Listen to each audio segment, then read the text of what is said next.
things were popping in.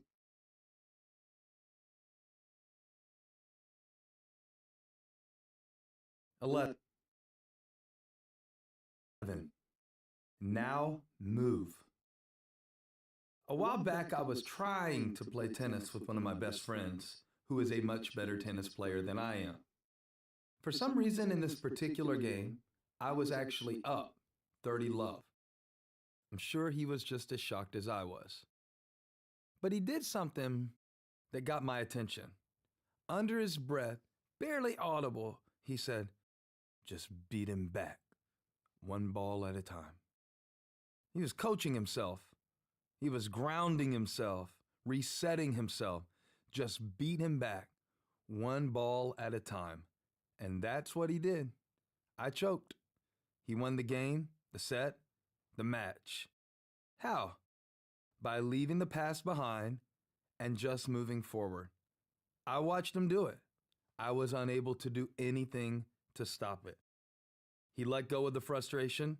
He ignored the mistakes he had made, and he focused on the task at hand, winning the next point and the next one, and so on, until he had completely destroyed my already fragile ego. I don't know about you, but I get stuck in the past a lot. That dumb thing I said yesterday. That moment last night where I snapped at my wife. That comment somebody posted on YouTube this morning that I can't stop thinking about. That project I was so excited about that stalled out or fell through completely. It's easy to let things like that lock us into a doom loop of discouragement or self-rejection.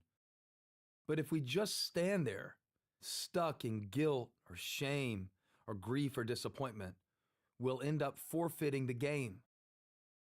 A mindset that says, with God, there's always a way, and by faith I will find it, doesn't mean you will never make a mistake or feel discouraged. It doesn't mean you'll never miss what you used to have or be nervous about the future. It doesn't mean you'll never feel like you're losing the game, the set, the match. It means that you are willing to leave the past behind and press on toward what lies ahead.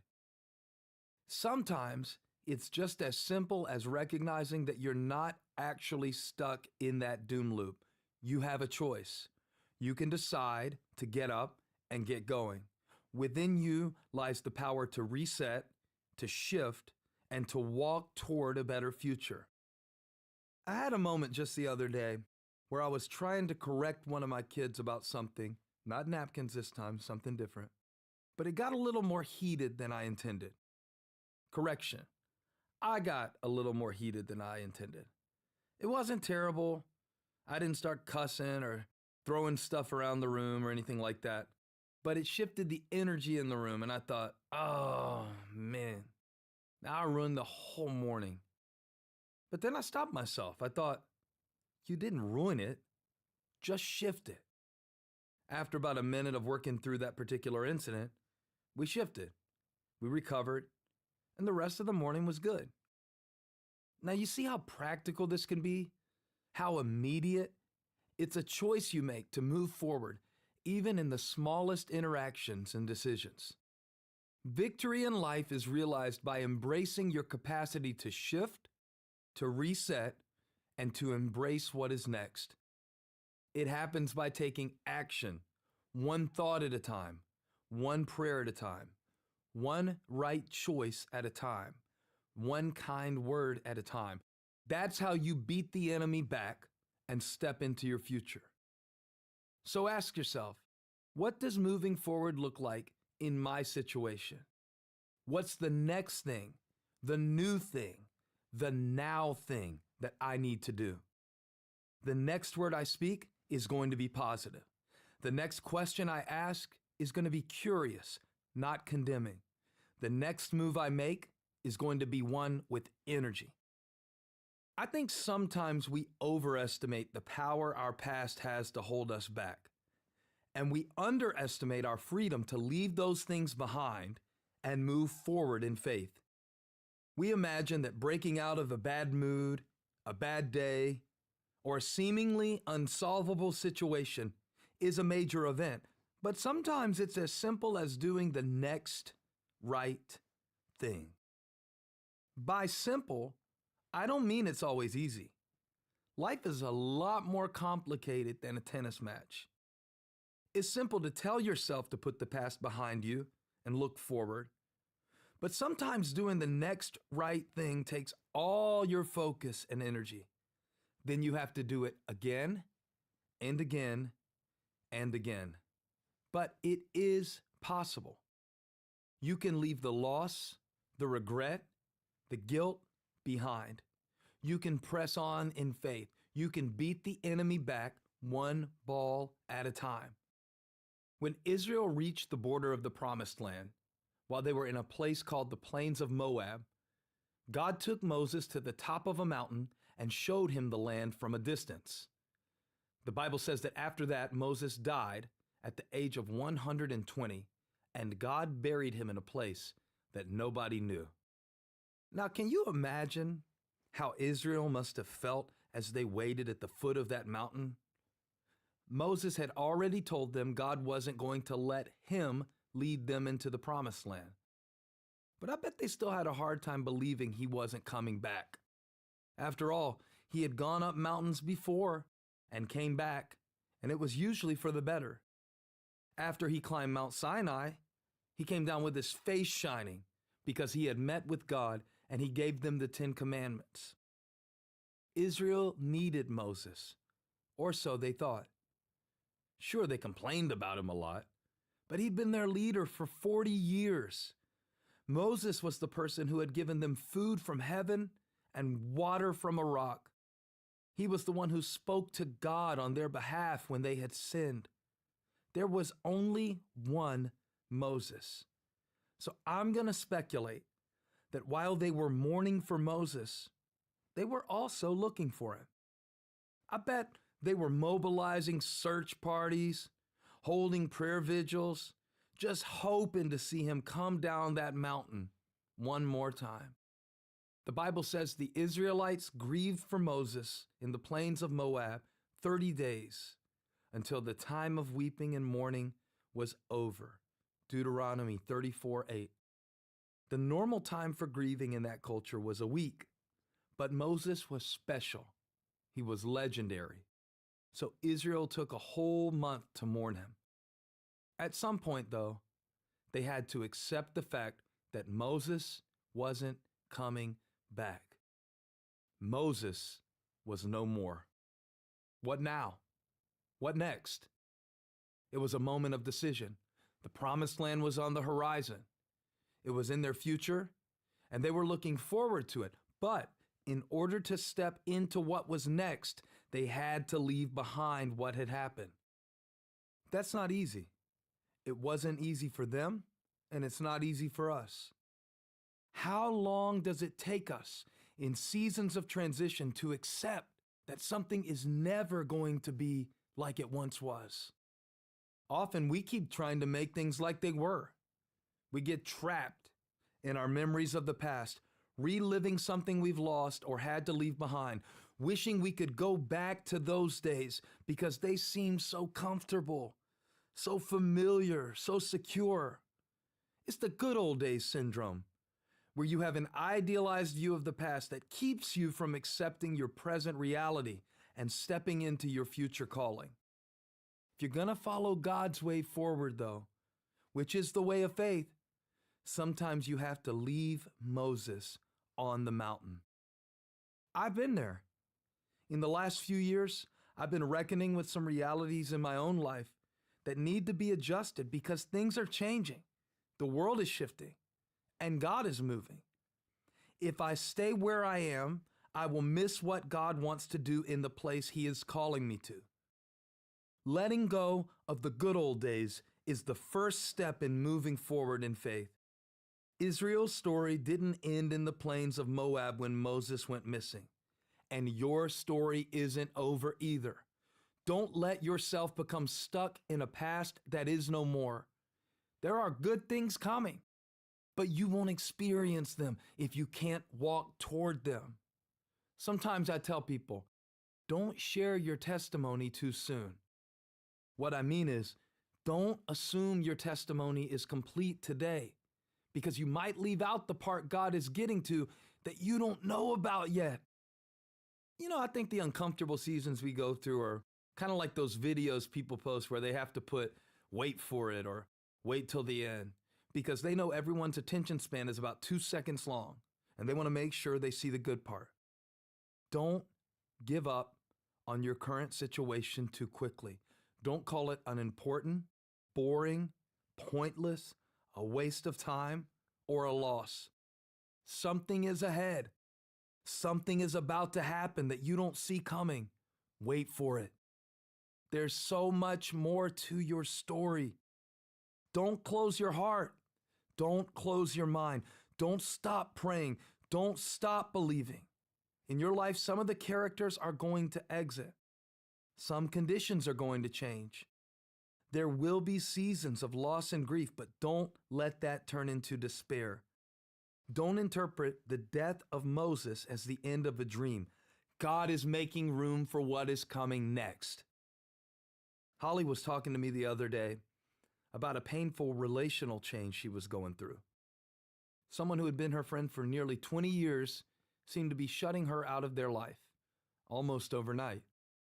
I didn't want to be the stereotypical husband and give her 3 quick fixes that don't actually fix anything. So I just listened. Eventually, after talking about it for a while, we came around to this thought. Holly's investment in that friendship wasn't a waste. The relationship had been a gift for almost 20 years. Now, instead of focusing on the loss, she needed to focus on new relationships that had been opening up recently. Moving forward in those relationships wouldn't take the pain away for Holly. But as she began to list new friends God had sent in the same span of time that this older friend had become distant, there was a shift in perspective. The end of the relationship didn't make what she had experienced in the past irrelevant. It was simply a signal that something had shifted. By focusing her attention on the people in her life now, Holly was able to downgrade the disappointment over the friend who had walked away. I don't want to be the stereotypical pastor either. I don't want to give you 5 fake fixes for real pain. But I do want to encourage you to evaluate your perspective of the changes or losses you might be experiencing. The pain is real and the grief is valid. But if God allowed something to be taken away from you, He's probably also adding something to you. Do you see any signals that God is doing something different as you move forward? Deuteronomy says, Israel grieved until the time of weeping and mourning was over. They spent a month mourning Moses in Moab. Try saying that 5 times in a row. A month mourning Moses in Moab. That's a lot of Mo's. And they all ended at once. No mo is how I think of it. No more Moses. No more mourning a past that will never exist again. No more camping out in Moab, hoping for the good old days to return. No mo. The time had come to move forward into the promise of God. Notice, it doesn't say the feeling of mourning was over, but the time for mourning was over. That isn't meant to be cruel or calloused. God isn't saying, it's over, get over it. Stop crying, quit whining, grow up. And I'm not saying that either. They took a month to mourn because emotions matter. But eventually, at the right time, mourning needed to give way to movement. They had to go from no mo to now move. Your walk with God includes feelings, but your faith is a lot bigger than feelings. And sometimes you have to move forward even when you're still feeling something from the past. You have to move forward even when it still doesn't make sense. You have to move forward when you still have unanswered questions. And some of those questions now have baby questions, and you can't figure any of it out. Are you in a no-mo season right now? Is it your time to move forward, even though you're mourning and missing something you're leaving behind? Have you been holding on to a past that needs to rest in peace on a mountain somewhere? Jesus told one of his disciples, "Follow me and let the dead bury their own dead." Matthew 8:22. In other words, don't let what is dead stop you from living. Maybe it's time to move out of Moab, to stop looking for a Moses who isn't coming back, to stop reliving a season of your life that was awesome, but it's over now, to stop waiting for someone to apologize for hurting you, to stop fantasizing over a romance that didn't work out. That person already moved to Oklahoma. It's over. And you're still scrolling through Facebook wondering, what are they up to now? Delete the app and live your life. You did what you could. You mourned long enough. Now it's time to move forward. The month of mourning is figurative, by the way. If someone put a ding in the door of your brand new Tesla, you shouldn't need a literal month to grieve. If you lost a loved one, though, you might never fully get over it. And I'm not saying you need to.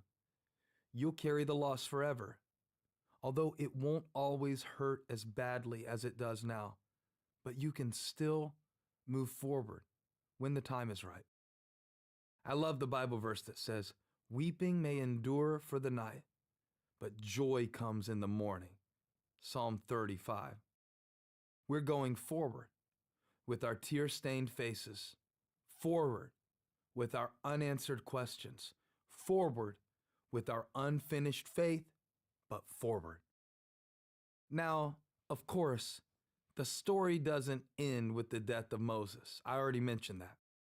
Right after the mourning period is over, Deuteronomy 34 says, "Now Joshua, son of Nun, was filled with the spirit of wisdom because Moses had laid his hands on him." Verse 9. I want you to notice those first two words. Now Joshua. God took them from no mo to now Joshua.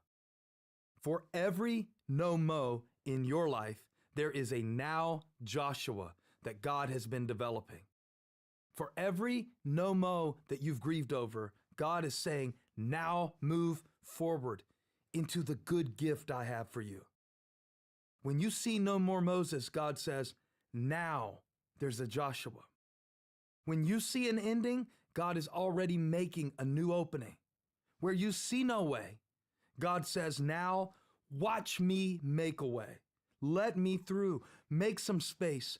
Make some room. Maybe the devil has been telling you, you're finished. You're done. It's over now. But God says you're not finished because he's not finished. And I think he wants to change that last phrase a little. He wants to put a period in there because, punctuation matters. So instead of it's over now, period, I want you to think of it like this. It's over, period, now. What comes after that now? Your faith gets to decide. But you might have been so caught up in what's gone, what's lost, what's left behind, that you can't see how God has been preparing you for what's ahead. You're not finished. You're moving forward. Something is over, but something else is beginning. What happened is history, but what happens next hinges on how you respond to now. You're not just going through a crisis. You're in a cocoon. You're changing in there. You're transforming in there. You're coming out with wings. You're coming out with wisdom. You're coming out in the will of God. Paul wrote, forgetting what is behind and straining toward what is ahead, I press on toward the goal to win the prize for which God has called me heavenward in Christ Jesus. Philippians 3:13 and 14. What do you need to leave behind so you can move forward? What do you need to mourn for a season, then leave buried on a mountain? You don't dishonor the past by doing that. You aren't being disloyal to the life you're leaving behind. You might think you're being untrue to yourself or to someone else by moving forward, but you can do both. You can miss what you've lost and move into what's ahead. You can acknowledge what you've received. You can celebrate how much you've accomplished. You can be grateful for what brought you to this point and choose to leave those things behind and move forward. Don't miss out on Joshua because you're stuck missing Moses. What is your now Joshua? What doors are opening? What people are coming into your life? What faith is stirring in your heart? What challenges are waiting ahead? What calling has God awakened in your heart? What is the new thing, the now thing, the next thing that God is doing in you? Now, move. 12. Weasel-free mentality. I love the book The Artist's Way by Julia Cameron. I've read it a few times. One of the things she writes about is the internal censor or voice that undermines your creativity. She says your censor is the part of yourself that criticizes you and makes fun of you when you start to create. It's the voice that says your work is mediocre and you have no business doing this. It gives you excuses to quit. It pulls you away from the work you're supposed to be doing and into the weeds of self-loathing and premature critique. I think her point applies to more than just creativity. I think the same dynamic exists in our walk with Jesus as we become who He's called us to be. Walking in the mindset, with God, there's always a way, and by faith I will find it, means learning to silence the censor that comes after your creativity, your confidence, and your courage. Maybe you've experienced this. Maybe you have an internal voice that tries to keep you locked into the old you, the fearful, self-critical, defensive you, instead of allowing you to explore open doors and discover untapped potential. That's the exact opposite of a mindset that focuses on possibility. But when you turn your focus toward God, when you set your mind on the unlimited, unstoppable grace that empowers you to find creative ways forward, the censor loses its leverage. So one of the things Julia Cameron suggests is finding a cartoon image that represents the censor and putting it somewhere you can see it when you're trying to create. She says just making the censor into the nasty, clever little character that it is begins to pry loose some of its power over you and your creativity. In other words, realizing that there's a difference between your censor and your true new self is the first act of separation that leads to freedom and flourishing. When I read that, I decided I would make my censor a weasel. Why? First, the image fits. Weasels are creepy looking and destructive. They sneak into gardens and steal the fruit before it's ready to harvest. I think that's the perfect metaphor, not only for things that block creativity, but also for things that sabotage spiritual growth. When something is growing, it needs to be nurtured. But when we judge it, we interrupt the process. We spoil the fruit before it has a chance to grow into what it could be. The second reason I picked a weasel is because of a sermon I preached one time about weasels. You might not have known the Bible talks about weasels. I didn't either, until I came across a rather obscure passage in Leviticus. I'm going to give you a quick recap of that sermon because it connects to this mindset that we're looking at. Leviticus says that the weasel was an unclean animal for the Israelites. That meant they couldn't eat it, which is hard to imagine doing in the first place. But I guess God had to make it clear because some people will eat anything. It also meant if a weasel died, it would contaminate anything it touched, like a vessel or clothing. That was the law for all dead animals. The item had to be purified or thrown out. But there was an exception to the dead animal rule. The Bible says, if a carcass falls on any seeds that are to be planted, they remain clean. Leviticus 11:37. When I saw that verse, I realized it was a powerful metaphor. Seeds represent possibility. They represent growth and fruit. Sometimes, though, it can seem like a weasel came into your life and dropped dead on top of your seed. It tried to contaminate your dreams, your confidence, your joy, and your relationships. Have you ever felt like there was a dead weasel lying on your seed? Maybe it was an unmet expectation, a bad doctor's report, a relapse, a rejection letter. You thought something had potential, and then it seemed to die. But it's not the potential that died. The dream or idea or calling is still there, but there's a weasel on it. You're listening to a censor, a voice, a fear, or a threat that wants you to give up on what God gave you. I've got good news for you. The seed is still clean. The seed still has life in it. Even if the enemy has made inroads into the garden of your heart and life, even if that weasel has tried to steal what God put there, even if it seems like something died right on top of your dreams, it doesn't kill the seed. The devil can't take from you what God has put in you. Man, I had fun preaching about that weasel because the meaning of it has so many manifestations. Seeds are powerful, and their power is in their potential. The seed of an idea, the seed of a thought, the seed of a lyric, the seed of a sermon, the seed of a meeting, the seed of an initiative, the seed of a process, the seed of a conversation, the seed of a collaboration. And you know what's crazy? Sometimes it seems like the enemy believes in our potential more than we do. That's why he sends those little weasels.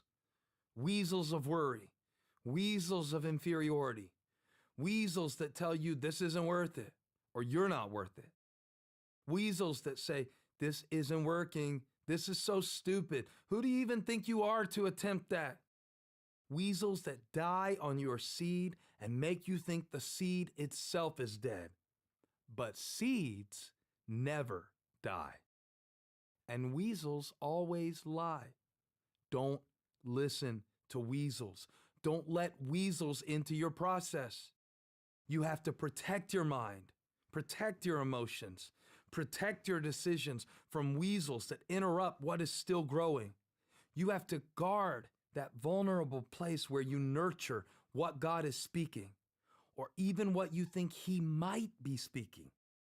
Remember, the seed is more powerful than whatever falls on it.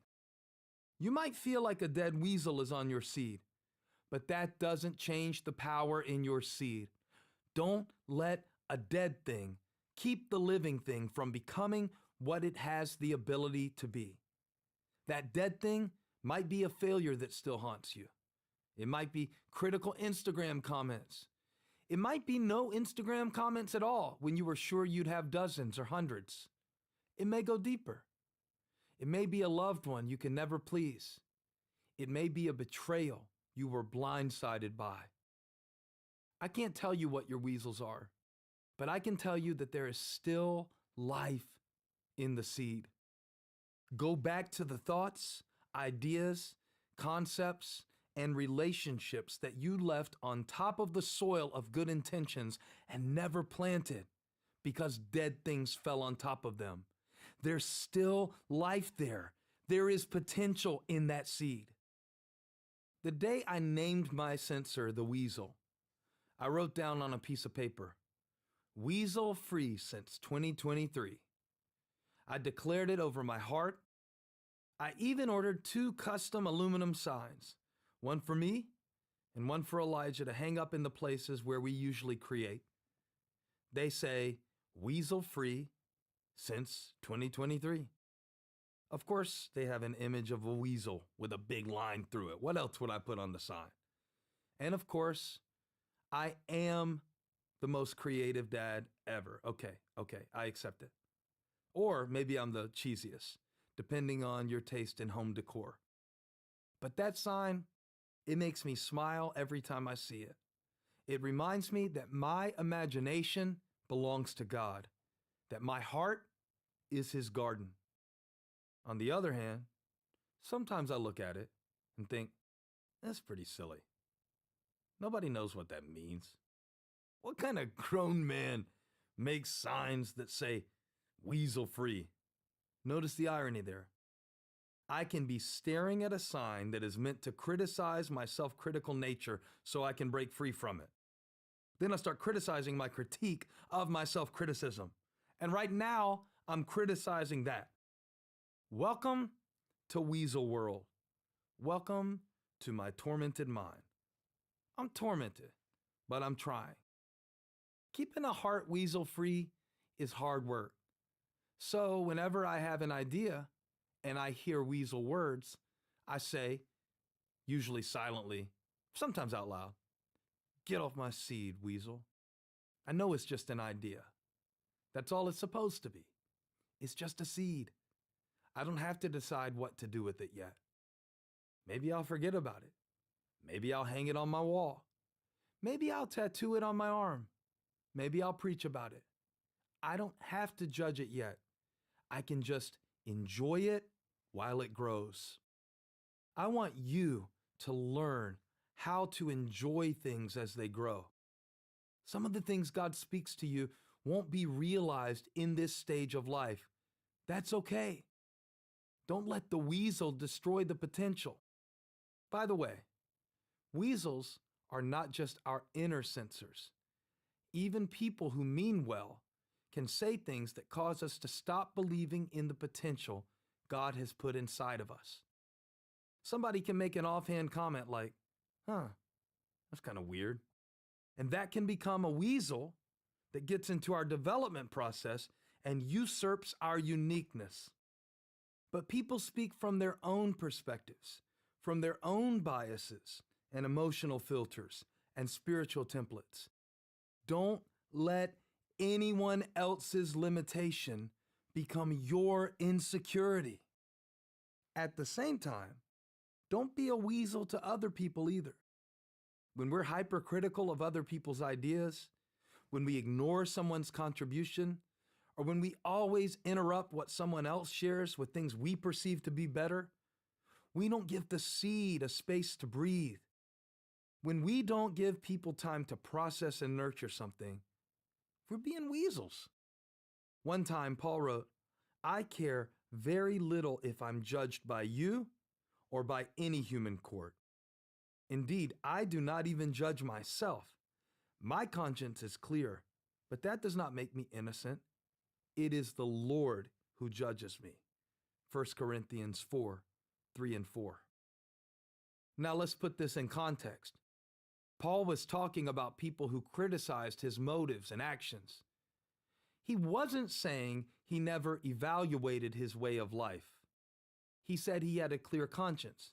So obviously, he was doing his best.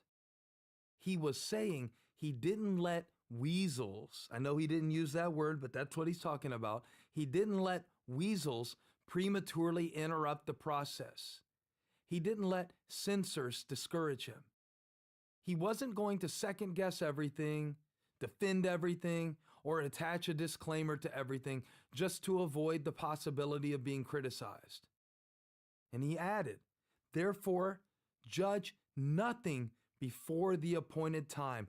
Wait until the Lord comes. He will bring to light what is hidden in darkness and will expose the motives of the heart. At that time, each will receive their praise from God. Verse 5. God is the judge. He's the only one qualified to know the true nature of anything. I especially love the last phrase there. Paul says, when God exposes the motives of the heart, we will receive praise. Now, That's a hard one for me to believe. I tend to think that God is going to expose my pride, or my selfishness, or my insecurity, or my short temper.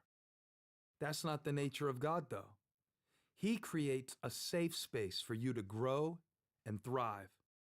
He's not like that boss or teacher who delighted in pointing out your mistakes.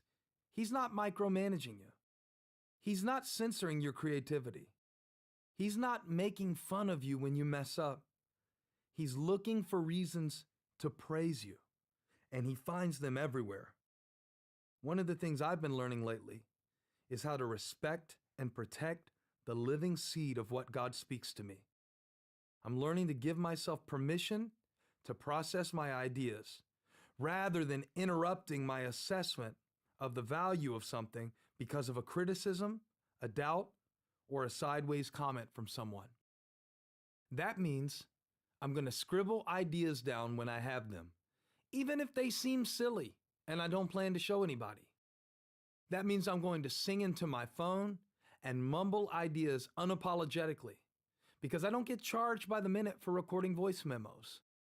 That means if I feel like I'm supposed to share something that's a little rough around the edges with a friend to encourage them, I'm going to do that. That means if I'm in a collaborative creative session and I have an idea that is unpolished but has potential, I'm going to put it out there just in case, even if I feel a little stupid while I do it.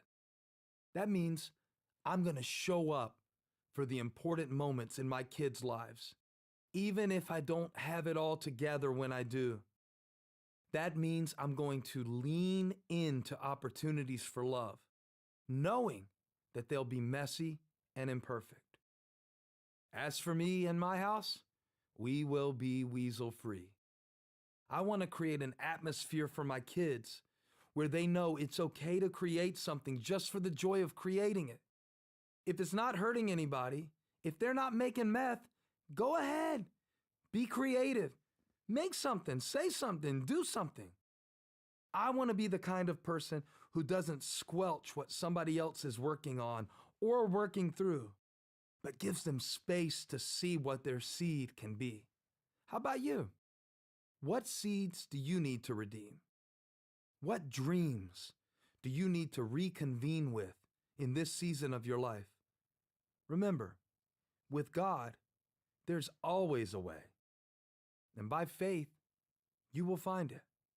Not by self-doubt, not by self-ridicule, not by asking the opinion of weasels, not by letting your inner censor bully you into blandness, boringness, and barrenness, not by sitting on seeds that are meant to be planted.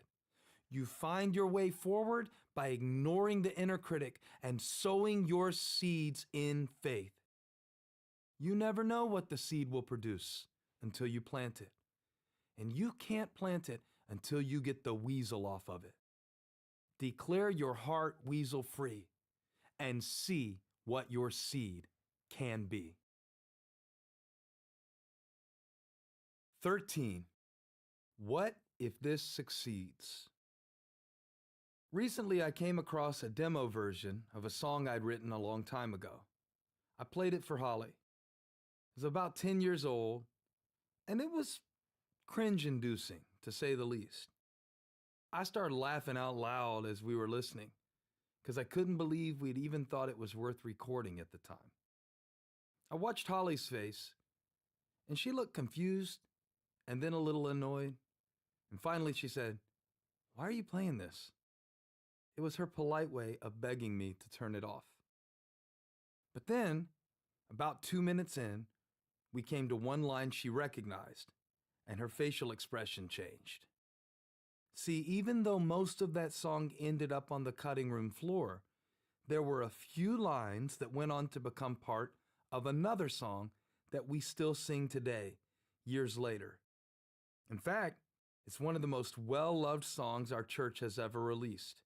It turned out that even in a bad song, there were good lines.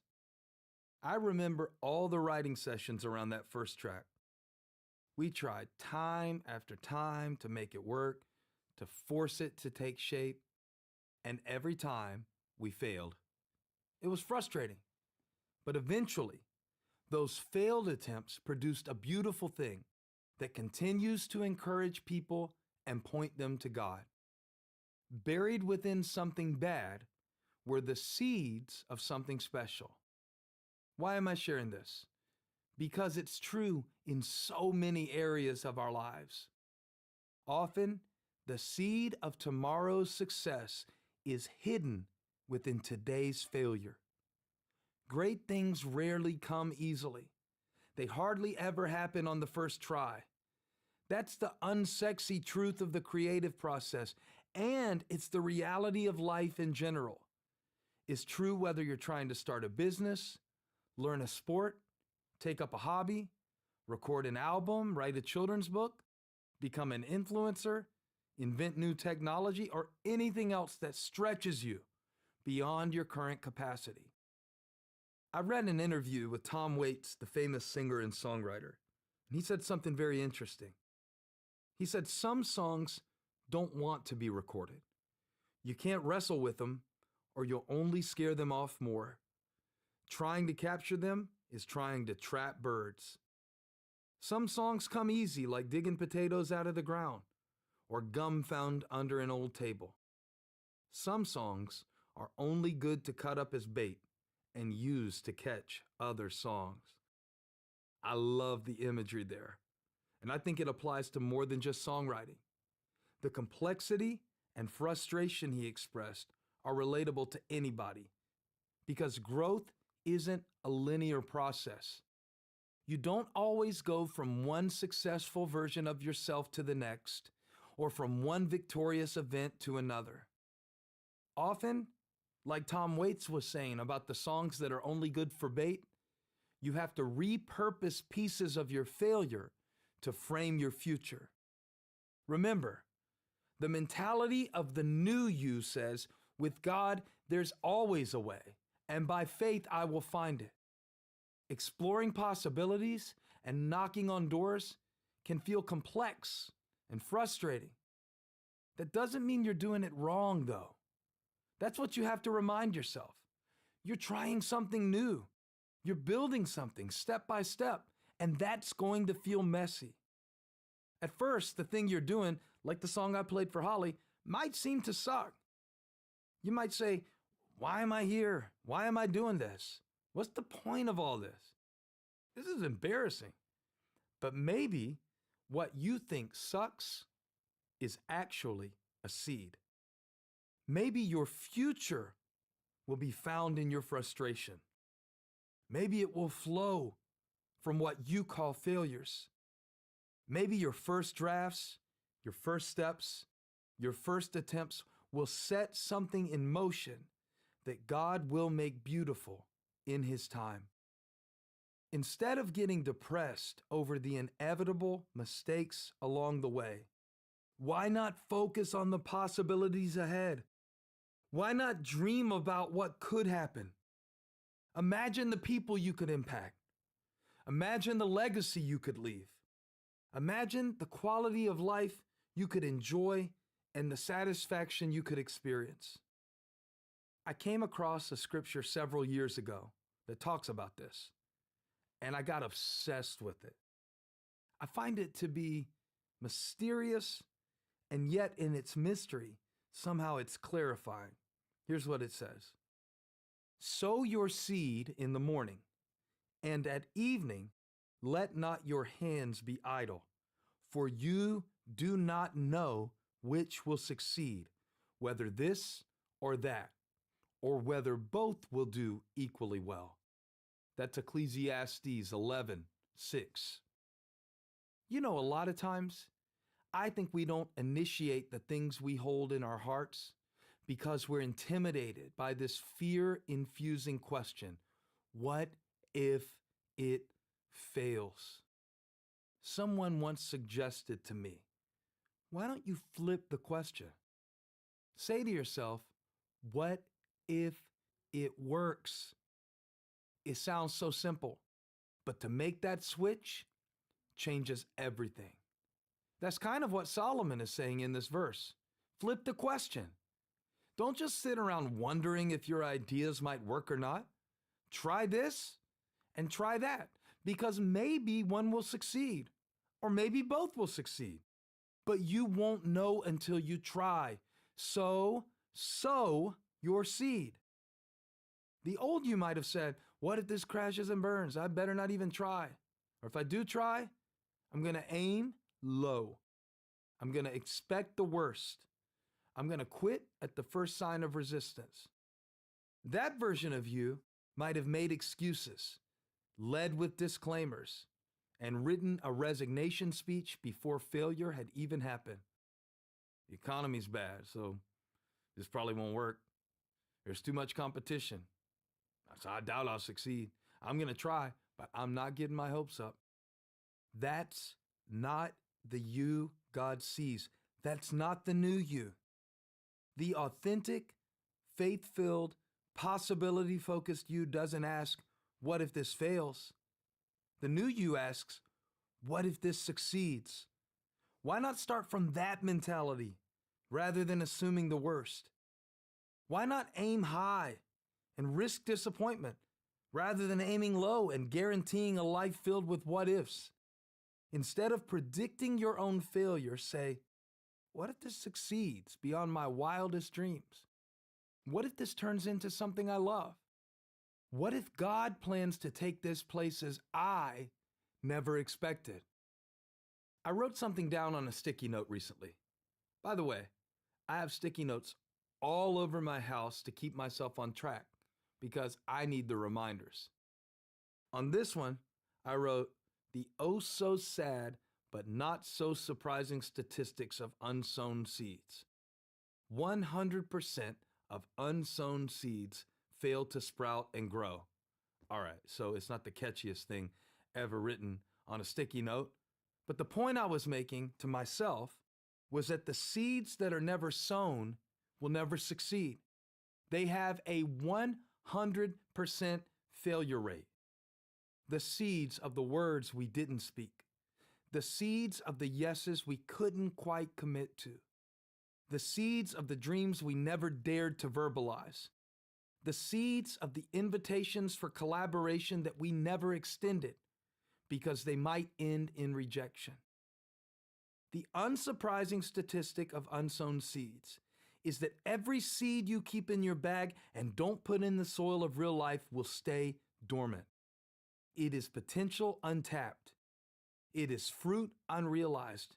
You're carrying something, a gift, a talent, an idea, a mission, purpose, a calling. You have to sow your seed so that it has a chance to succeed. But what if it sucks? It's a fear we all face. So let me encourage you. It will suck, at least for a little while. Everything goes through a stage where it's not very good. In writing, it's called a rough draft. In product development, it's called a prototype. In film, it's called a storyboard. In art, it's called a sketch. In technology, it's called a minimum viable product. It's not pretty. It's not polished. It's a bare bones version of something that will exist, but some bugs have to be worked out first. That will take time, and it will go through a lot of iterations along the way. You have to get through each stage of growth, or you'll never get to where God is taking you. But if you're so afraid of looking stupid or making mistakes that you aren't willing to put an imperfect version of yourself out there and fix the flaws that appear, you'll fail by default. I was in a meeting recently, and someone made a statement that stuck with me. She was quoting someone else, but she said, "I'm going to dare to suck right now." I like that phrase. It gives you permission to be imperfect as you discuss ideas that are on the table. Permission to try, to explore, to make a first draft fool of yourself, to learn, to grow. The word dare is a good term because real risk is involved, so real courage is needed. When you try new things, when you commit to growth, you're signing up for a messy process. You might fail spectacularly. You might get laughed at. You might have to apologize. You might lose some money. You might waste some time.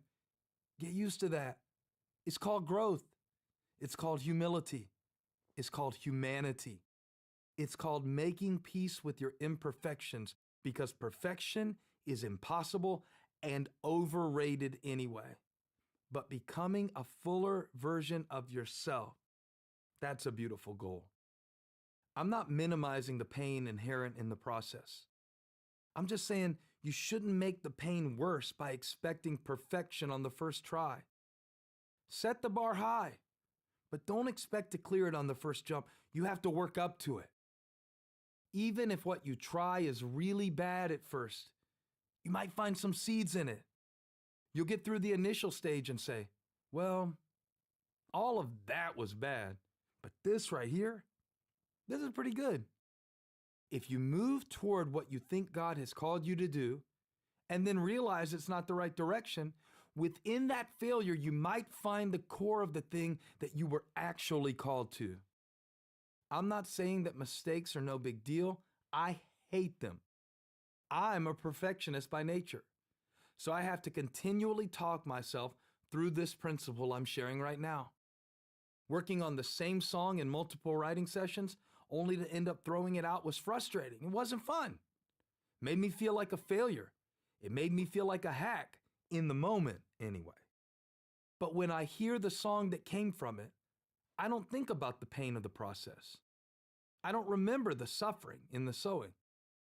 What I feel is the joy of harvest. Psalm says, those who sow with tears will reap with songs of joy. Those who go out weeping, carrying seed to sow, will return with songs of joy, carrying sheaves with them. Psalm 126, 5 and 6. A focus on possibility means that you keep your eyes on the hope set before you, not on every little mistake you make along the way. This isn't denial. It's expectation. It's faith. It's knowing that in God you will find a way forward. It might take a while, and you might have a few false starts and run into a few dead ends, but that's okay. You have to go through it to get to the benefit on the other side. All right, so one thing I've grown to love very unexpectedly is cold plunging. A friend of mine got me to try it at a hotel one time, and now I'm hooked. In case you've never heard of this voluntary form of self-torture, a cold plunge is when you immerse yourself in ice water for a short time because it's supposed to promote blood circulation, reduce inflammation, improve mental alertness. That's what I was told. First time I did it, I stayed in the water exactly the 1 minute we had agreed on. Then I jumped out and ran to the nearest available sauna. Now, I love it so much I have to make myself get out of a cold plunge after 10 minutes. I actually learned this the hard way, that you have to get out after 10 minutes, after I stayed in a little too long one time. And being unable to feel my toes or even walk for 15 minutes, I got the lesson to do it in moderation. I'm a little bit of an extremist, I admit. But when you first get in the ice cold water, all you're thinking is, why did I voluntarily do this to myself? I am freezing. For the first 45 seconds, that's what fills your mind. I'm an idiot. Oh, I never should have watched that interview with Wim Hof, the Iceman. I think I'm going to die right now. Then you start to settle. You shiver, but you settle. And for me, I feel really good afterward. Going through the discomfort gets me to a place where I get the benefits. When it comes to stepping into new things, I think a lot of us never get to the settling because we're afraid of the shivering. We don't plant the seeds because we don't dare to suck. And I get it. I do the same thing sometimes because the uncertainty of not knowing what will happen is scary. What if it doesn't work? What if they don't like it? What if they reject it? Well, what if? Play the thought out. Will they remember your failure forever? Will your reputation be ruined beyond repair? I mean, what's the worst thing that could happen? I remember listening to a sermon by a pastor I respected years ago. I was sitting in this huge arena, packed. It was like 30,000 people. The sermon he preached wasn't his finest. Actually, to be totally candid, he bombed. I'm not going to say his name, but he bombed. Then the service ended, and I went out for lunch. So did everyone else. That was it. I didn't think less of him after that. I haven't spent the last 13 years mocking him in my mind. I just assumed he had an off day, or that I wasn't in the right headspace myself. And I went on, and I ate my hamburger steak, and I drank my Diet Coke. In a morbid kind of way, I guess, that experience actually encouraged me. Because when you're on stage and it's not going very well, you feel like it's the end of the world. You have to remind yourself that the people in the audience might be nicer to you than you are. And they aren't as invested in this as you are. They're listening, but they're also thinking, Chipotle or Chick-fil-A?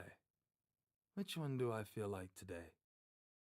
I'm not saying that preaching isn't important or that the quality of your work doesn't matter. I'm just saying that messing up isn't as big of a deal as the enemy wants you to think.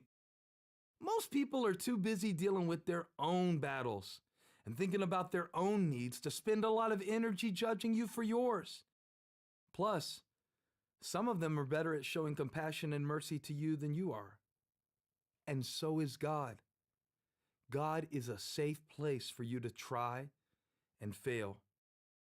If you sink when you try walking on water, it's not as big of a problem as you think, because Jesus will bring you back to the boat. Remember, Jesus helped Peter grow in faith through that experience. When it was all over and Jesus had stilled the storm, Peter and all the disciples realized, you really are the Son of God. The seeds of that revelation were sown in Peter's failure. Here's the principle. God shows up when you slip up. A lot of us want to live an error-free life, but how can you expect God to show up if you aren't willing to slip up? The cycle of godly success is this. You step up, you slip up, and God shows up. Then you step up again, you slip up again, and God shows up again.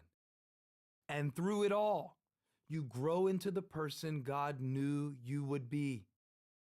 Solomon said, you do not know which will succeed, whether this or that, or whether both will do equally well.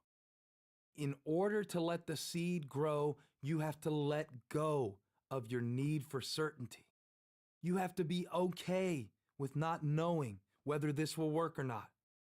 This might succeed, or that might, or both might. But you won't know if you don't sow. You know what that means? Since we can't predict what will succeed, we need a lot of thises and that's in our lives. Sometimes a that will come back to you, and you'll say, wow, that person is now a part of my life? That project worked out? That person became a client? That conversation with my kid was the one that changed things? That job application put my career on track? That? Okay. Well, let me get busy with another this. That's what Solomon's saying. Get busy with the this so you can look back at a that. Someday you'll say, I'm glad I did that. I'm glad I said that. I'm glad I pushed through that. I'm glad I booked that. I'm glad I tried that. I'm glad I apologized for that. I'm glad I asked for that. What seed do you have today? Sow this so that can happen. Sow this so that. It's catchy when you say it out loud. S-O-W this, S-O that. I love the wordplay, but it has deep meaning. It means there is purpose in my work because there is potential in my seed. To sow in the morning and not be idle in the evening doesn't mean you work 12-hour days and never show up for your family, or that you refuse to stop and appreciate how far you've come. It doesn't mean you blow up your marriage or ruin your health because you're so stressed out all the time. It's a metaphor. It means you don't let your hands be still when they should be busy. The work of sowing includes so much more than your day job, too. It includes your dreams, your family, your health, your walk with God, your calling. Don't let your hands be idle when there's work to do. Invest in what will bring a return, not just financially, but relationally and emotionally and spiritually. Sow these things now so that you'll reap a return later. That's the sowing cycle. When you're sowing this, you're reaping that. While you're planting that, you're harvesting this. In times of abundance, don't get so distracted with your reaping that you forget to sow for tomorrow. And in times of waiting, don't get so hyper-focused on sowing that you forget to be grateful for the harvest you've had and the ones that are coming. You should always be sowing something now, so you'll have something to reap later. If it doesn't work out, take the seed from the failure and sow it back into the soil of your faith. Give God the mistakes of today and ask Him to make them wisdom for your future. And if it does work out, if you do succeed, sow your successes back in by giving praise to God. Turn it into gratitude. Whatever point of the cycle you're in right now, whether it's the dream, the disappointment, or the wonderful stage called delivery, keep sowing, keep going, keep pressing, use the momentum. You might deal with some doubts along the way. The weasel may try to tell you you look stupid, that you're not helping anybody, that you don't know what you're doing. You might hear a voice whisper in your head, "But what if this fails?" Flip the question and whisper back, "But what if it succeeds?" I'm not stopping. I'm not idle. I'm focusing on possibilities, and I'm looking forward to what God has for me. With God, there's always a way, and by faith, I will find it. I love how this mindset starts with God and ends with God, not just with us. He makes the difference. He makes us strong. He makes a way. God's faithfulness is always the foundation of our faith. That's essential because when it gets difficult, it's easy to feel like you have to face everything on your own, like you're trying to navigate a deep, dark forest and all you have is an iPhone flashlight. You can feel overwhelmed by the weight of it all, scared that if you fall or if you fail, you'll let everybody down. You might even feel like you're letting God down. I know I do sometimes. I can project my own insecurities onto God, and I start to wonder if maybe I'm on His last nerve and He's running out of patience with me. Maybe you do the same thing. I think we all do at times. That's why I love this next mindset so much. Don't tell the other mindsets, but I think it's my favorite. It goes like this: God is not against me, but He's in it with me, working through me, fighting for me. Now we're ready for mindset 4. God is not against me, but He's in it with me, working through me, fighting for me. The action step here is walk in confidence. 14. That lizard is loud. A few years ago, my daughter Abby had just learned to swim underwater, and she wanted to show her brothers she could cross the pool in one breath. She was only 7, and they couldn't cross it in one breath till they were maybe 10, so she wanted everybody to see what she could do. But she had never done it before. So I told her, all right, we can do this. Just remember, the lizard brain is going to be telling you that you can't do it, but the lizard is lying. And she said, Wait, there's a lizard in my brain? I said, no, baby. It's just that the human brain, and then I tried to explain to a 7-year-old about the survival part of our brain, the fight or flight part that kicks in when we're in an emergency. When we're scared for our lives, our brains don't process at the level of wisdom, but rather at the level of fear. I told her some people call this the lizard brain. Now, between the weasel-free mentality we talked about earlier and the lizard brain, you might think I have a strange obsession with critters. I don't. I just like metaphors. And by the way, the science behind the lizard brain theory has been debunked now. I'm a pastor, though, not a psychologist. And at the time, lizard brain was a pretty good label for a little girl to understand irrational fear. Since she was 7, she believed me, which is what little kids do. Then they become teenagers and think you're an idiot every time you open your mouth. But that's another topic. So anyway, I told her, don't listen to the lizard. You're going to go under the water and you're going to think you're about to die. But you're not going to die. Just don't listen to the lizard. So she went underwater, swam clear to the other end, and came up gasping, but smiling. She was so proud. I yelled, amazing! You did it! How did you feel? And she said, Man, that lizard is loud. So I asked, well, what did you say back to him? She yelled back, I told him, shut up, lizard, I'm doing this. I love that response. I use it myself sometimes now. Shut up, fear. Shut up, insecurity. Shut up, worry. I'm doing this. I don't have to listen to you. I'm not going to die. I'm not going to fall apart. I'm moving forward, and you can't stop me. Are there any areas of your life where you've been listening to the lizard, where fear has started to take on a voice of its own and is telling you, you're going down, you're about to drown, you'll never make it to the other side?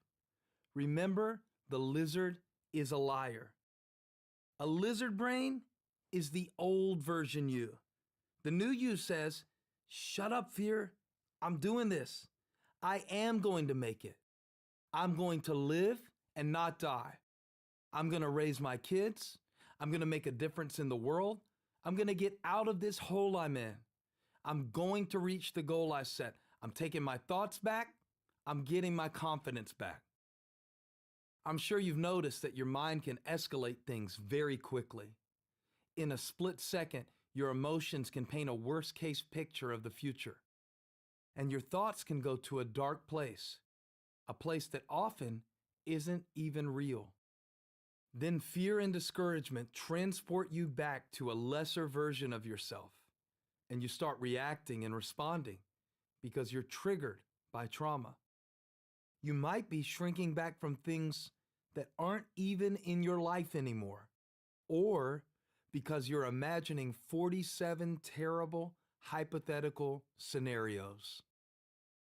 Sometimes those thoughts are just your brain helping you plan for contingencies, but other times they are the lizard lying to you again.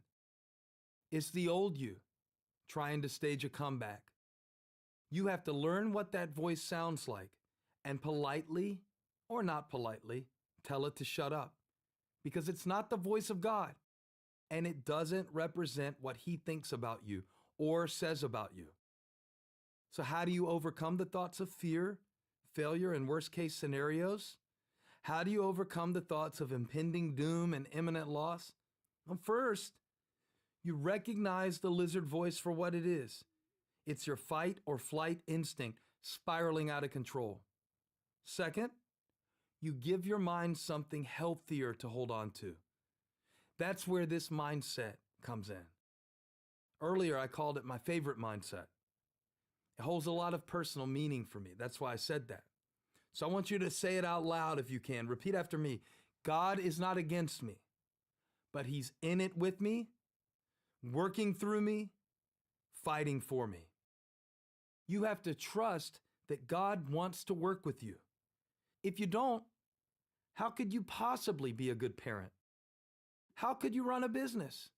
How could you graduate from school, get your master's degree, or fight diabetes, or continue to show up and see your mom at the nursing home when she doesn't even know who you are? How could you push through this kind of opposition if you don't believe God is with you and for you? See, it's every part of the affirmation that's important. God is not against me. That means he's not out to get me. He's not mad at me for my mistakes. He's not frustrated with my frailty or caught off guard by my failure. He's in it with me. That means we're doing this together. He's not going to abandon me. He's close to me, no matter what I'm going through. Working through me. That means the power comes from him, but I have a part to play. I do what I do by the strength of God at work in me. And the last phrase, fighting for me. That means at the end of the day, the battle belongs to the Lord. God has my back. No one can curse what God has blessed. He's a defender of the weak, and he's fighting on my behalf. God is not against me, but he's in it with me, working through me, fighting for me. Repeat it to yourself over and over. It's easy to remember, and easy is what you need when the lizard gets loud. When you have to talk yourself down off a ledge, when you have to walk yourself through overwhelming emotions and the negative thoughts that seem to come out of nowhere, you have to change the way you think. And that starts with changing the way you speak to your situation. Say to your fear of failure, God is not against me. He's on my side. Say to the panic and terror that come in the middle of the night, God is not against me. He's working through me. Say to the negative, pessimistic thoughts, God is not against me. He's fighting for me. The story of Gideon in Judges 6 is a good example of a lizard-level reaction. When the story opens, Gideon was threshing wheat in a winepress because he was hiding his harvest from the Midianites, an enemy nation who had been oppressing Israel for years. A winepress was a hidden place, a low place, a small, closed-in space. I wonder, how often do we hide what God has given us in a small place, inside a closed-in, limited mentality? When we get scared, we tend to shrink ourselves.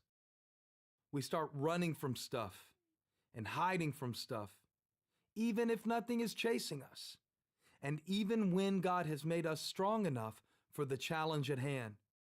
I've done that before. You probably have too. And then you wonder, why am I down here in this wine press, threshing my wheat? Why do I live with such a defensive mentality? Why am I playing not to lose rather than playing to win? Well, it's because you've been attacked before. It's because you've been rejected before. It's because you've tried to step into something greater before. Then you look at what's ahead of you in this season of your life, and you think, I'm not good enough for this. I'm not as smart as them. I'm not as good as them. Shrinking feels safer, but it's not. Gideon was trying to keep his wheat from the Midianites, but there was no guarantee he was safe down there. And while he was trying to protect the little he had, the entire land was under siege. He was in survival mode, in fight or flight mode. But that's meant to be a temporary setting, not a permanent condition. There will be seasons when all your energy has to go to survival. Maybe your wife is in the hospital and you're juggling work and bills and kids and fear. Maybe you're a new parent and you're living on 3 hours of sleep a night and you're dragging yourself to the office every day. That's understandable. There's grace for that. Of course, do what you need to do to get through. But staying in survival mode, living in survival mode, year after year, shrinking and hiding yourself as a way of life, that's not God's intention for you. I have a friend who's a former UFC champion. I'm not bragging, I'm just saying, think twice before you mess with me. I got a friend who knows how to fight. And he told me every time that he would go into a ring, he would say something to himself. He would say, survive the assault, work the cut. Survive the assault. That means when the opponent comes at you furiously and you're taking a beating, the only goal is to survive. Just don't get knocked out or choked out in that round. That's the whole goal. The second half, work the cut, is all about offense. It means focusing on the area where the opponent is weak, the place they've taken some damage. You don't try to knock them out with every punch, but you just keep breaking them down, one blow at a time. After the assault, there will be a moment to go on offense, to make impact, to connect. That's when you work the cut. When the angel of the Lord came to Gideon, the first thing he said was, "The Lord is with you, mighty warrior." Judges 6:12. He was saying, Gideon, you're a great warrior. You survived the assault. But now it's time to work the cut. Gideon was stuck in survival mode. So he skipped over the compliment God was giving him and brought up a complaint. If the Lord is with us, why has all this happened to us? Verse 13. His logic was that God couldn't possibly be with them because they were facing too much opposition. Do you ever let your complaints cancel out God's compliments? I do. I can have my mind so focused on what's missing or broken in me that when God tries to tell me what I'm capable of, I downplay the opportunity and exaggerate the obstacles. God told Gideon, go in the strength you have and save Israel out of Midian's hand. Am I not sending you? Verse 14. Then Gideon pushed back again. But how can I save Israel? My clan is the weakest in Manasseh, and I am the least in my family. Verse 15. Can you hear echoes of a lizard in there? Can you see how Gideon was talking himself out of his calling by pointing to his past experience and his present environment? I can't say I blame him. I've been stuck in lizard land before.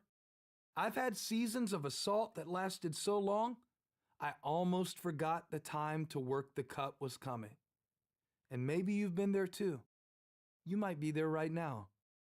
It's difficult to see the strength within you if you're trapped in a winepress of fear, depression, anxiety, or lack. When you're more aware of the enemies who are after you than the strength that's inside you, it's hard to have faith for great things. God wants to speak to you in the winepress, though, just like he did for Gideon. I believe God wants to show you what he's preparing for you. I believe he wants to meet with you wherever you're at and give you a renewed sense of hope and mission. I think he wants you to see the door of opportunity he's offering you.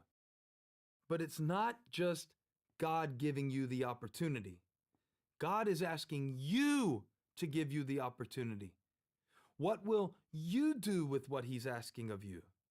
Will you listen to his voice or to the voice of catastrophe, the voice of calamity, the worst case scenario? Will you believe the lizard or will you believe the Lord? I wish I could say I always get this right, but I don't. That's why this mindset is my favorite. I remind myself on a regular basis that God is not against me, but He's in it with me, working through me, fighting for me.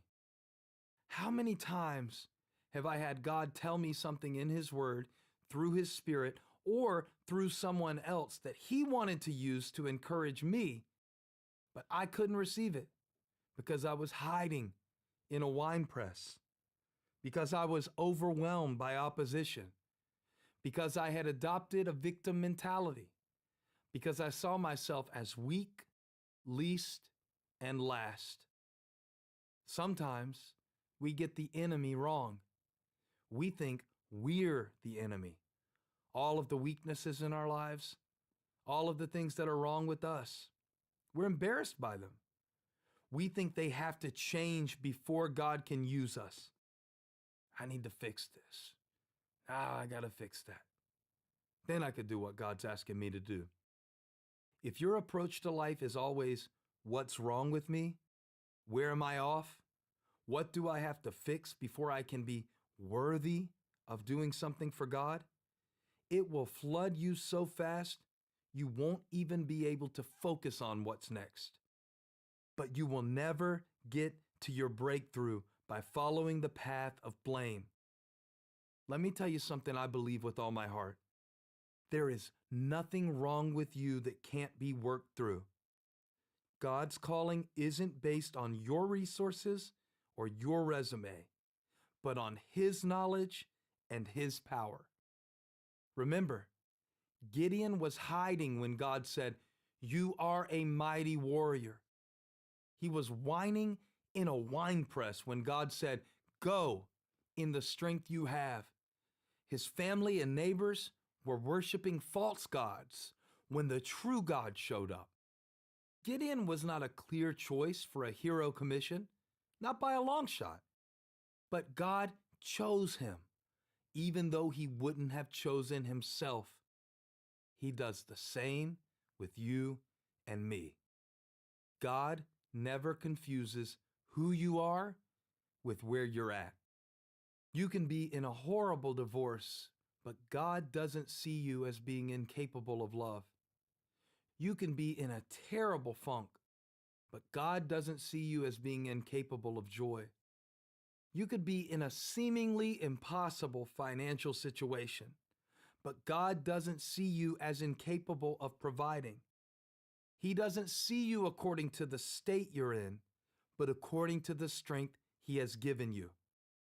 Somebody told me recently that if I could see me like they could see me, I wouldn't be so hard on myself. I asked them what they meant, and they said, "I see you through eyes of love." I wondered, if they see me through eyes of love, and if God sees me through eyes of love, shouldn't I see myself through eyes of love? The lens I look at myself through is often not one of love, but of limitation, or even self-loathing. Why? Because I know myself all too well. Or do I? Do I know the me I've seen up until now? Or do I know the real me? Do I know the miserable me or the mighty me? The whining me or the warrior me? The hidden, hesitant me or the go in the strength God gave me, me? When you seek God, He reveals Himself to you, but that's not all He does.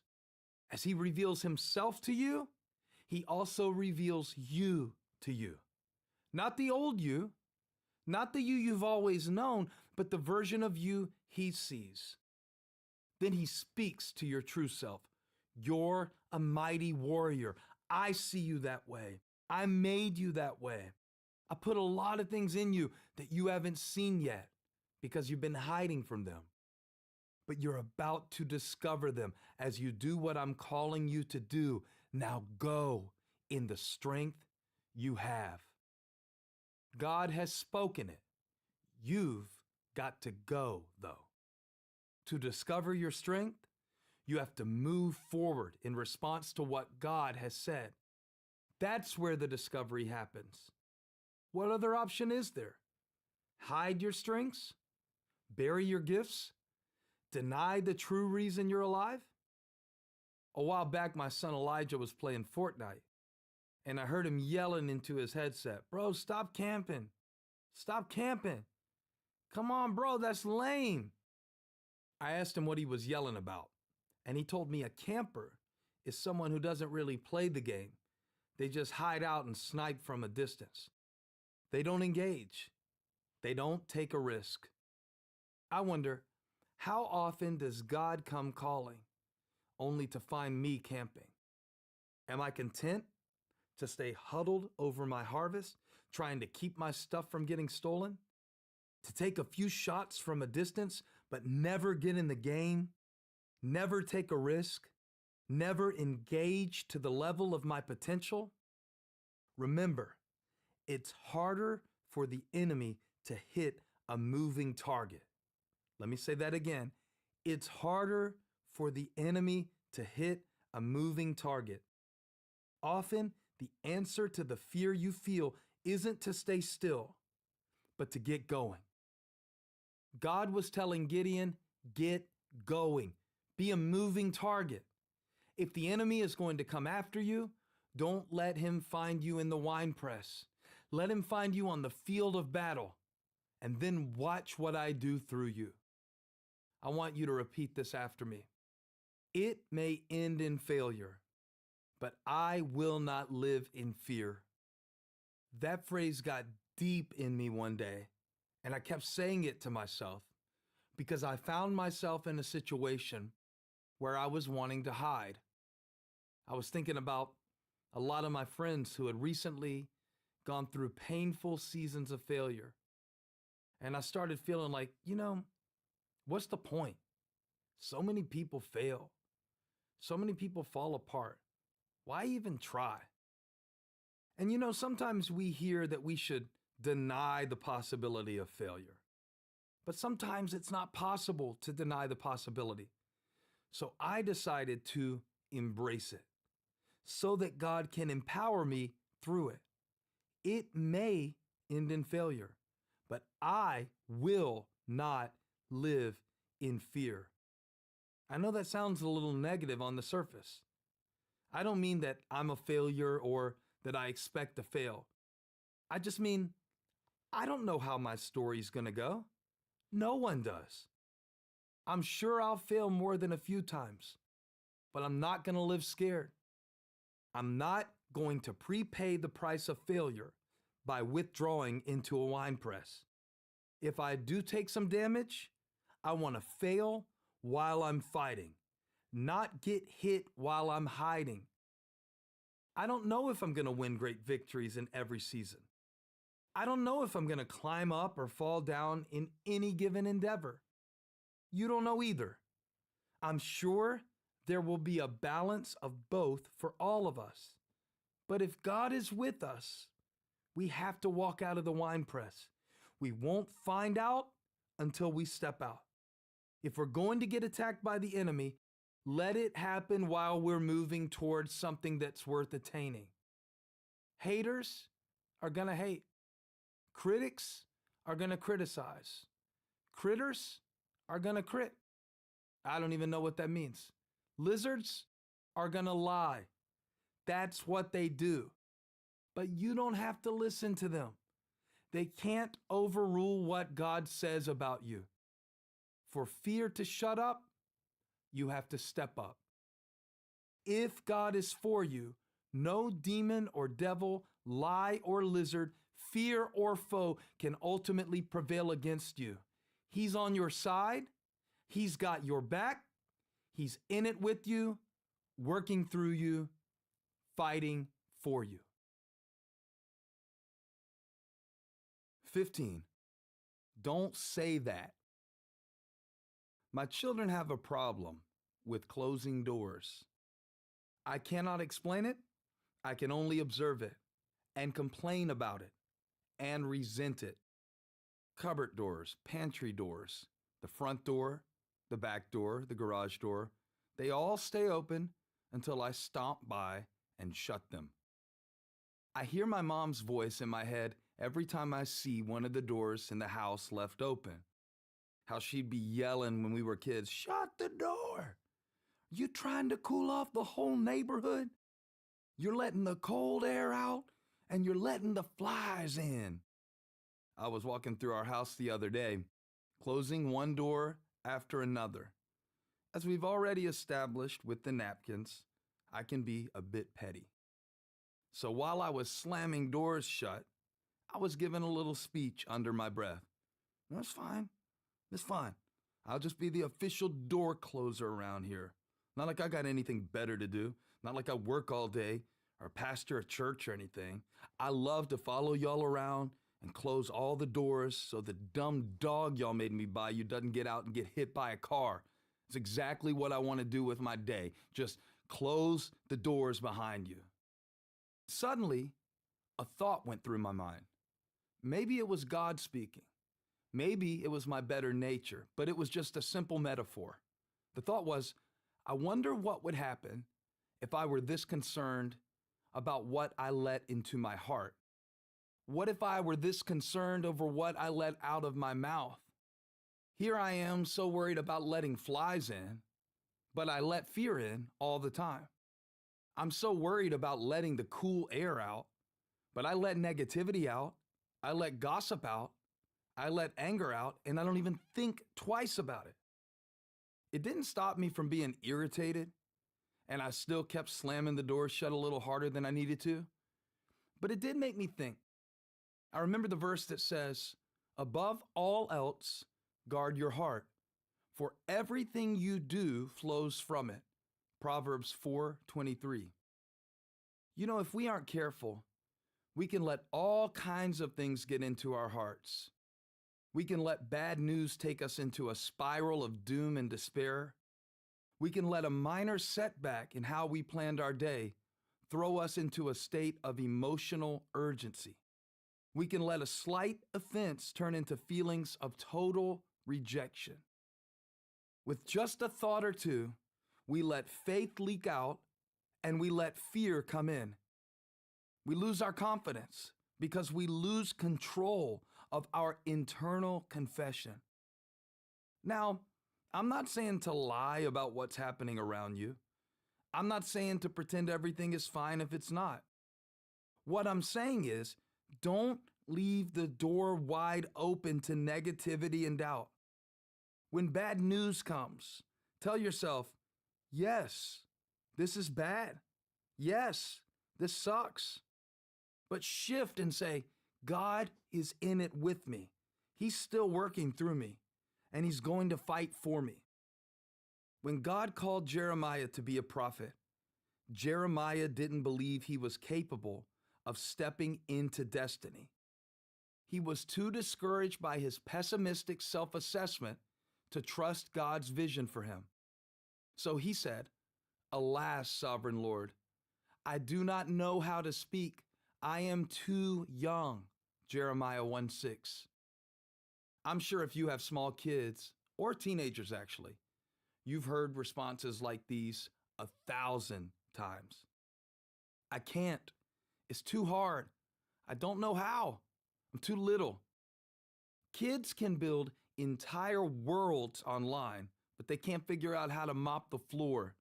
They know the backstory of every Marvel superhero, but forget where the garbage bags are stored in the pantry, and they are incapable of closing doors. It's unbelievable. As a parent, you understand that their reasons are really just excuses to quit too easily. So you say, yes, you can do it. Here, I'll show you how for the 20th time. Then you're going to do what I know you're capable of doing. Or sometimes you just take the trash out yourself because it's easier. When it comes to Jeremiah, I don't blame him for making excuses. I'm sure he was scared of the calling God had for him, but his arguments were a smokescreen that stopped him from seeing his true self. They were a cage that kept him from his calling. God said to Jeremiah, "Do not say I am too young. You must go to everyone I send you to and say whatever I command you. Do not be afraid of them, for I am with you. and will rescue you. Verses 7 and 8. Jeremiah believed his own excuses, but God saw past them, just like he does when we try to deny who we really are. I have a friend named Brendan Burchard, and he's one of the top personal development coaches in the world. He has this thing where he explains there are 3 main excuses we make for not stepping into our potential.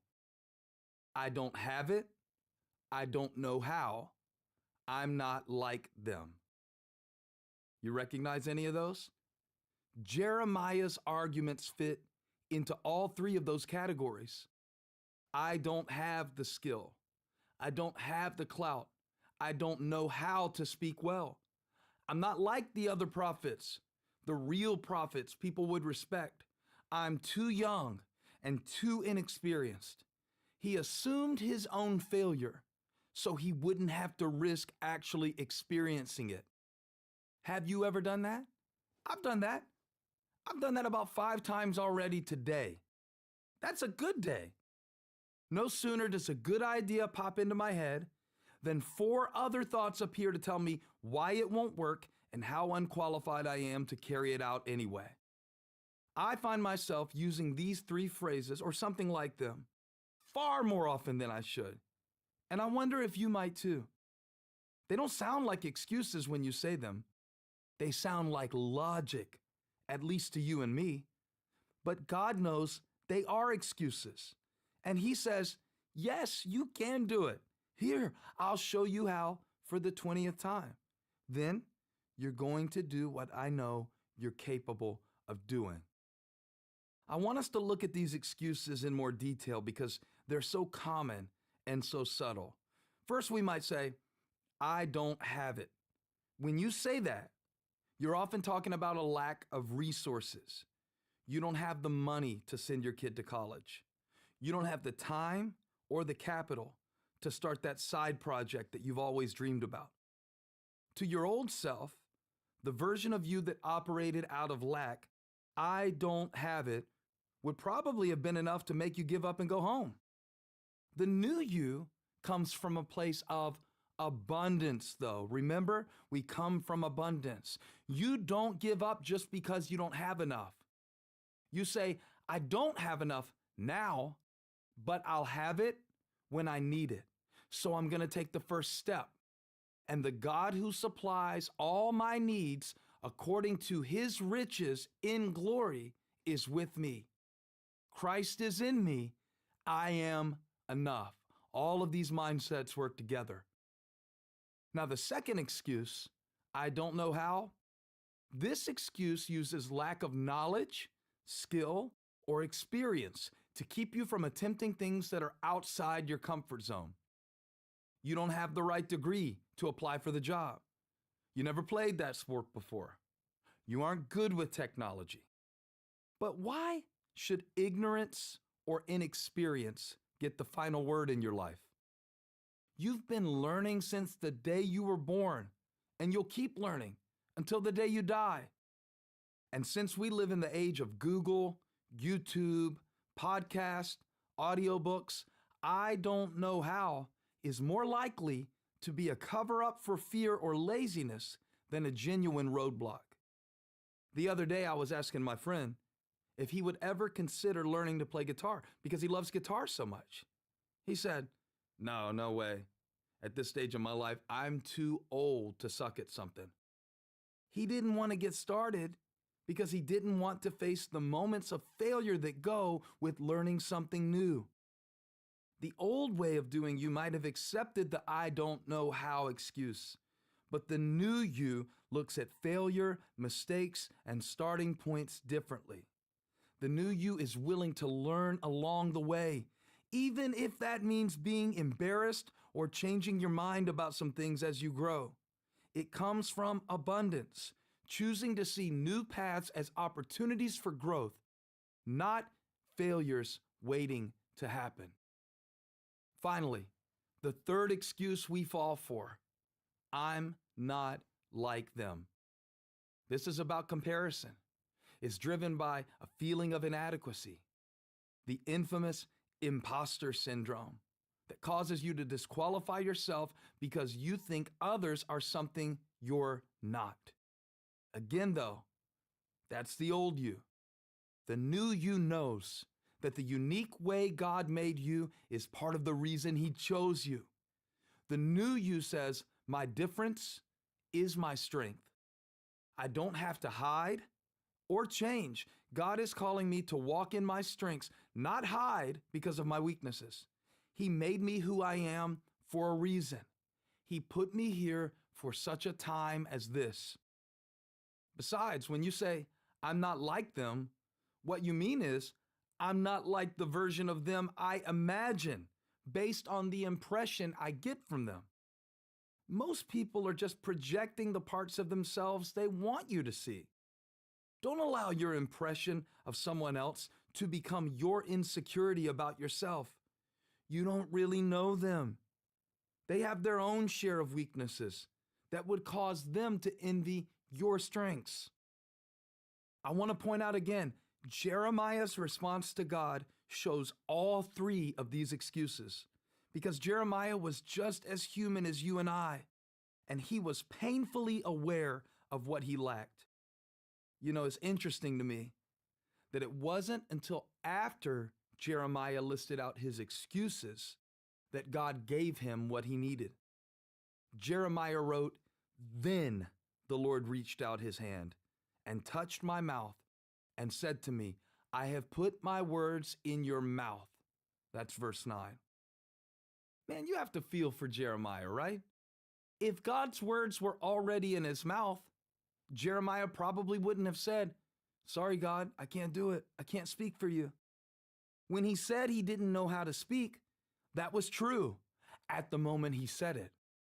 But God, who is sovereign, put something in Jeremiah at the moment he needed it, not before. God is putting something in you too. That's my point. That's what you have to keep at the forefront of your mind and your confession. At this moment, you might not have enough. You might not know enough. You might not be enough for this specific role, but you'll get it as you go because the God who calls you will also equip and empower you. Listen to God's reply to Jeremiah. Do not say, "I am too young." You must go to everyone I send you to and say whatever I command you. Do not be afraid of them, for I am with you and will rescue you. Verses 7 and 8. God was saying, Jeremiah, people might be against you, but I am with you and I am for you. I am sending you. I am putting my words and my strength within you. I will fight for you, and nobody will be able to withstand you because I will save you. That's the mindset. God is not against me, but He's in it with me, working through me, fighting for me. That was God's answer to Jeremiah's arguments. It's God's answer to ours as well. When you say, "I'm not," or "I'm only," or "I can't," to a God who is calling you into your future, you're letting something out that's way more valuable than air conditioning. You waste the potential God has given you when you speak words that limit you. When we were first starting our church, I remember a conversation that changed the way I saw myself and the way I spoke about myself. I was riding shotgun beside one of the team members who was helping us start the church. His name is Tyler, and he was our volunteer creative director. We couldn't afford to pay anybody at the time. Everybody was a volunteer. But we were talking through an idea I had for an upcoming sermon series. Before I shared my idea for the artwork, I threw in a little disclaimer. I said, "Now, I know I'm not really creative, but I was wondering if," and then I told him all about my little idea. Like I wanted to have a keyboard with Shift, Alt, Delete, Control, and I wanted to use all of those words to talk about changes we make in our life, and I thought it was pretty cool. So when I finished, he said, "That's a great idea. I think we should do it. I love it. But there's one thing I wish you'd never do again." I waited for him to continue. I thought maybe he was going to say, I wish you would never tell me how to design sermon artwork. You do the preaching. I'll do the design. But he didn't. What he said was much more challenging than that. He said, don't say I'm not creative. I've heard you say that more than once. And it actually kind of hurts me when I hear you say it. You're like one of the most creative people I've ever met. Just because you don't know how to use Photoshop doesn't mean you're not creative. I just wish you'd stop saying it. It's weird for me to even think back to that time. Now, I still struggle with my inner critic. I've told you all about that. But I do accept myself as creative now. I'm made in the image of God. How could I not be creative? I didn't see myself that way back then, but I'm learning to now. I'm so glad Tyler had the guts to speak up and tell me, don't say that. Maybe you need to tell yourself that too. Maybe I need to tell you that. Have you been undermining your potential with the words you let out of your mouth? Have you been allowing thoughts that sabotage your confidence and stifle your creativity to wander unchecked through your mind or live there rent-free? If you have, I want you to be like Tyler was to me. Call yourself out on this. Tell yourself, don't say that. Don't write yourself off with flippant, offhand comments that lock you into the old you. I'm not good at that.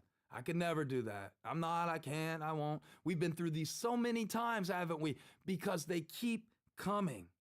But if God has called you, He will be with you. And if He is with you, you'll have what you need when you need it. So let's change the declaration. Instead of saying, I don't have it, declare, God knows what I need before I ask. And His provision is already on the way. Instead of saying, I don't know how, just think to yourself, say, the steps of a good person are guided by the Lord, so He will lead me as I walk this out. Instead of saying, I'm not like them, tell yourself, I am who I am by the grace of God, and I'm enough for whatever is ahead of me. Close the doors that are letting in the fear and letting out the confidence. Don't speak things that kill your dreams. Don't speak them out loud. Don't speak them on the inside. Don't downplay your calling. Don't say things that pull you back into the old way of doing you. Speak life over yourself. Speak grace. Speak hope. Speak what God sees in you and what He says about you. I am called and I am chosen. I might be young. I might be old. I might be inexperienced. I might be overlooked. I might make some mistakes. I will make some mistakes, but I will walk in confidence because God is not against me. He's in it with me, working through me, fighting for me. 16. God is up to something upstream. Over the years, I've had opportunities to write songs with some really amazing, gifted people.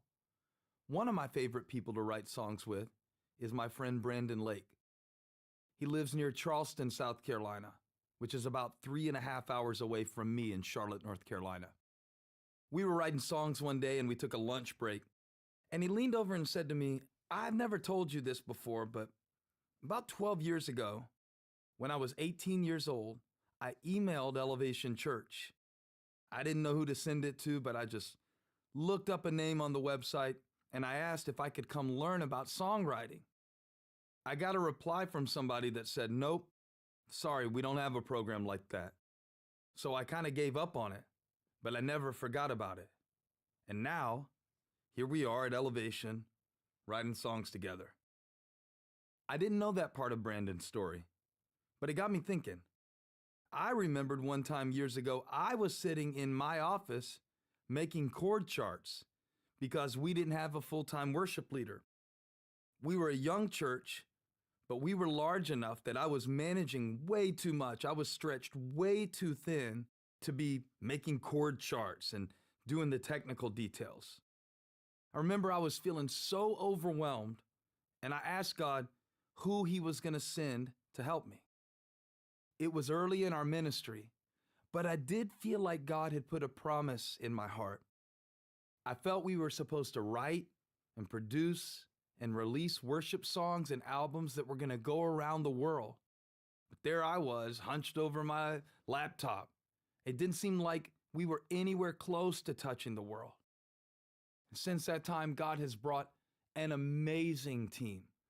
Not only our singers and songwriters, but all of the technical people who are so gifted at what they do, and God's promise has come to pass. But I think about the moment I was hunched over my computer, and I think about what Brandon told me. I had no idea when I was sitting in my office that a few miles away in Charleston, South Carolina, God was raising up a young man named Brandon who was going to write his own songs that would go all over the world, and that I would get to collaborate with our team in amazing ways. While I was worrying, God was working. While I was praying about something, God was preparing something. I just couldn't see it yet. I wonder how often the answer to our prayers and our problems is just a few miles away or a few months away, but we can't see what God is doing, so we feel alone. We feel behind. But in those moments, we have to choose to engage our faith. We have to choose to walk in confidence, knowing that God is in it with us, and He's up to something we can't see. Remember earlier how we talked about Israel mourning for Moses for a month? Then the period of mourning ended, and it was time to cross the Jordan River and enter the Promised Land. There was a problem, though. The Jordan wasn't a huge river, but it was flood season, so the river was deeper and wider than normal, and the water was flowing quickly. The idea of moving an entire nation across it, including children, livestock, possessions, it would have been completely overwhelming. God had a plan, though. He told Joshua to command the priests to carry the ark into the river. Joshua promised everyone that the water would stop flowing so they could cross. But when the priests and the ark started moving toward the river, the water was flowing as fast as ever, and nothing had changed. Now imagine the conversations the people were having as they walked behind the ark. They're stepping forward in faith, but they haven't seen the miracle yet. They could only follow the ark, which represented God's presence among them. The ark was God in it with them. It was the promise that God would work through them and fight for them. The whole passage is filled with anticipation about a situation that was very uncertain for the people who were walking into it. Here's how the Bible describes what happened when the priests reached the river. Now, the Jordan is at flood stage all during harvest. Yet, as soon as the priests who carried the ark reached the Jordan and their feet touched the water's edge, the water from upstream stopped flowing. It piled up in a heap a great distance away at a town called Adam in the vicinity of Zarethan, while the water flowing down to the Sea of the Arabah, that is the Dead Sea, was completely cut off. So the people crossed over opposite Jericho. Joshua 3:15 and 16. When the priests' feet touched the Jordan, the water stopped flowing. Not when they prayed about the Jordan. Not when they read 3 books about the Jordan. When they stepped into the Jordan. By walking toward uncertainty, they demonstrated their faith for victory. But they didn't see it till they got there. They had to step in faith. That's where you're going to see the miracle, as you step into it. Even though it's awkward and even though it's uncomfortable, you must move toward it. You must keep praying, keep believing, keep trusting, keep digging, Keep showing up even when it feels fruitless because you believe God told you to do it. Your steps may feel uncertain, but God's direction will become clearer as you go. I realized recently I've been reading the story about Israel crossing the Jordan a little bit wrong. In my imagination, I pictured it like the Red Sea, remember? Israel is standing in front of the water. The people step into it. The water stands up into two giant walls, and they walk through it. But that's not what the Bible says happened here. It says the water from upstream stopped flowing. It piled up in a heap a great distance away. That's in verse 16. That means the water stopped flowing upstream so they could cross downstream. It was an upstream miracle. It was a miracle hours in the making, and it happened at just the right time. They were wondering how they would cross the river downstream, while God was up to something upstream. That's what I want you to see. You have an upstream God. Your confidence is in a God who knew you'd be in the situation you're in before you got there. He prepared you for the moment, and he prepared the moment for you. I don't know about you, but I prefer a foolproof, detailed plan before I take a single step. Sometimes Holly will say, "Let's go for a walk. It's beautiful outside." Well, the first thing I do is check the weather app. Because what if it rains while we're walking around the block? And Holly will nicely say, "Babe, it's a walk around the block. It's not like we're hiking the Appalachian Trail. And if we get wet, when we get back, we have towels." Yeah, I'm a work in progress. I'm still learning to let go of the need to know every obstacle I might face, because that's really just a need for control. And my need for control can keep me from going forward. Sometimes it costs me a walk around the block on a nice day. But sometimes it costs me an opportunity that's much bigger. I have to remind myself, as simple as it sounds, God is in control. I don't need complete knowledge of the weather forecast. And I don't need complete knowledge of the road of life that lies ahead. I need faith to trust him. And I need strength to follow him. That's what I need. One thing I like to tell myself when I don't feel like I can move forward is, as I step, God gives me strength. God usually just gives you the next step. And he promises that when you take that step, he'll give you the strength you need. See, every step comes with its own strength, and every step makes you a little stronger. Say that to yourself. As I step, God gives me strength. Not when I figure it all out, not when I see the entire road ahead, but when you take the next step of faith, when you get your feet wet in the waters of the Jordan. So let me ask you, what are you stepping toward right now? Are you stepping toward a better version of the parent you wish you would have had, but you didn't? So you're stepping into it, even though you don't have a frame of reference for it. Well, as you step, you're getting stronger. As you step, he's making it clearer. As you step, he's making a way. The story of Israel wading into the water is a picture of step-taking faith, which is real faith. Sometimes I think we need to redefine what we mean by faith in order to really walk in it. Faith can mean almost anything you want it to if you say it in a generic way. When you tell somebody, "I have faith in you," it could just be a nice way of encouraging them. When you say, "I have faith this is going to work out," it can mean, "I have a good feeling about this." But that's not the kind of faith I need when I'm going through an overflowing Jordan. What I don't have? when I'm on the bank of a river at flood stage is a good feeling about this. I need faith. Faith that will help me step through something I don't have a good feeling about. I need faith that can take me to the brink of what I know will be a breakthrough, even when the floodwaters show no signs of slowing.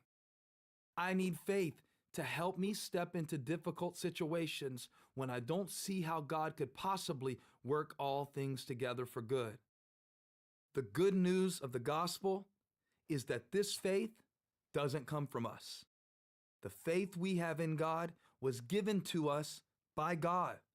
He took the initiative. The Bible says, "For it is by grace you have been saved through faith." And this is not from yourselves, it is the gift of God, Ephesians 2:8. Grace is what saves us. Faith is what allows us to receive that grace, and both come from above. Faith isn't something you have to work up. Faith isn't something you have to manufacture. Yes, you have to abide in faith, walk in faith, and grow in faith. But faith is a gift of God, which makes it more about God than about you. It comes from Him. It works through you, and it points back to Him. So if you feel like you have dried up faith, if you have worn out faith, if you have broken down faith, don't condemn yourself. Your faith is not in your faith. It's in the God who sends you faith from another place, who sends you trust from another supernatural realm. And since it doesn't come from you, it doesn't depend on you. It comes from God, so it can't run out. It'll just keep coming with every step and in every situation because God is always up to something upstream. The town of Adam, where the water started piling up, was about 20 miles up the river. How long does it take water to flow 20 miles? About 6 hours? I don't know exactly, but God did. Think about the timing of God. The moment their feet got wet, the water dried up.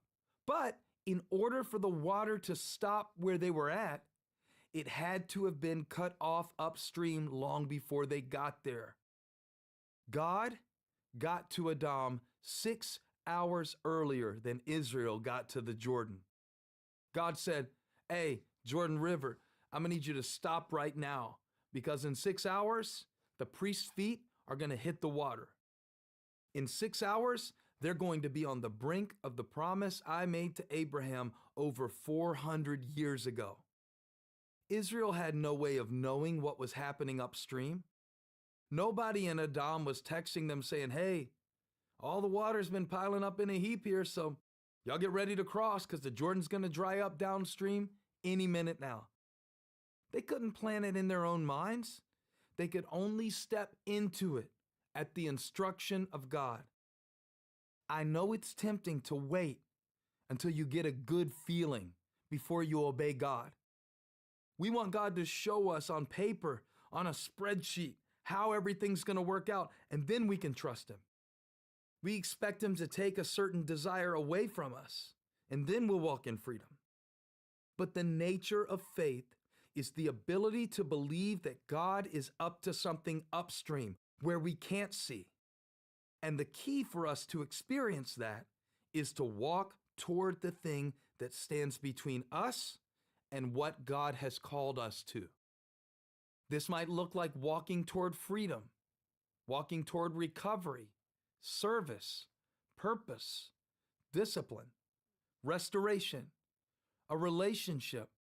It could mean 100 different things. Only you know what God is calling you to walk toward. Maybe you could name one thing God is calling you forward in right now. Maybe you already know the step God is asking you to take. Ask yourself, what is something I know God has spoken to me that I can obey today? Then do that thing. When you don't know how to stand or what to do, start doing the thing that you would do if you knew God was in it with you, working through you, fighting for you. Do the thing that you would do if you believed He's been working upstream all along. And I know you might be thinking, but I don't know how it's going to turn out. Well, do the thing that you would do if you were certain that God was with you, because He is. And now you might be thinking, so are you saying I can just start something, start anything and assume that God is with me? Are you saying I can open a coffee shop and the Lord's going to bless it? Well, I don't know. You might not know how to run a business. And I've never even tasted your coffee. So that's between you, God, and people who can give you some honest feedback. But if you are following His presence and He's calling you to step into a promise He gave you, then do the thing that you would do if you knew that 20 miles upstream He was already at work. See, you don't know what God is up to upstream. That's why you can't die downstream. That's why you have to step into the Jordan. That's why you have to do the thing that you would do if you believed that victory, healing, breakthrough, second chances, and new beginnings were on the other side. Remember, wherever you have a problem, heaven has a plan. Turn the outcome over to the Lord and leave it there. Then take the step. It comes down to this: will you trust Him with the 20 miles in between? Will you try your best not to stress for these next 2 weeks while you wait for the test results? While you wait for the MRI appointment? Will you put it in His hands after you've done all you can? You're going to have some downstream doubts. Me, you, the bishop, the pope, the attorney general, even your praying grandmother. We all have doubts downstream. When you can't see God doing it, when you can't feel God doing it, you'll start to wonder sometimes, am I crazy for trusting God? But doubts do not indicate lack of faith, because doubts are mostly feelings and faith is mostly action. You are more than your doubts. They are leftover habits from the old you, but that's not you anymore. Do the thing the new you would do, the you God is speaking to, the you God is flowing through, the you that is in harmony with Him, the you that is sustained by grace, the you that is full of the faith of Jesus Christ. Let God deal with the things you can't deal with as you do the things He has called you to do. Maybe you're on the brink of a breakthrough. You're standing on the bank of the river, about to dip your big toe into it. Maybe you're going to call a counselor this week and say, I'm ready to start working through my issues. Maybe you're going to reach out to someone with an apology. Maybe you're going to buy a canvas and paints because something inside you is telling you to take up art again, just for the joy of it. Maybe you'll invite someone over for dinner because you're tired of being lonely and saying nobody ever calls me. Maybe you'll make the call. That's a step, and that is faith. While you're taking baby steps into rushing rivers, God is up to mighty miracles 20 miles away. He's up to something in the unseen. He's up to something in the unexpected.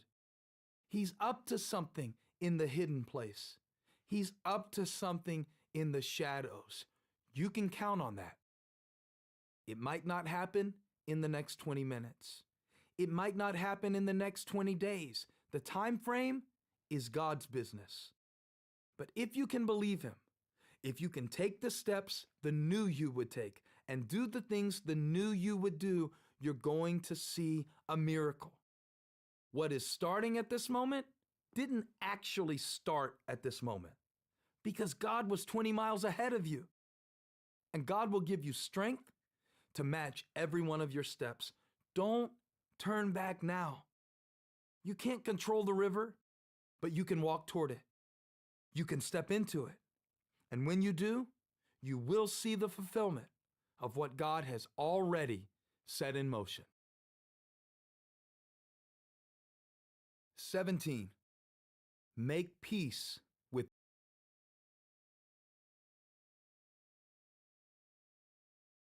All right, guys, we're going to call it there. Thanks for listening. You have a great evening. God bless.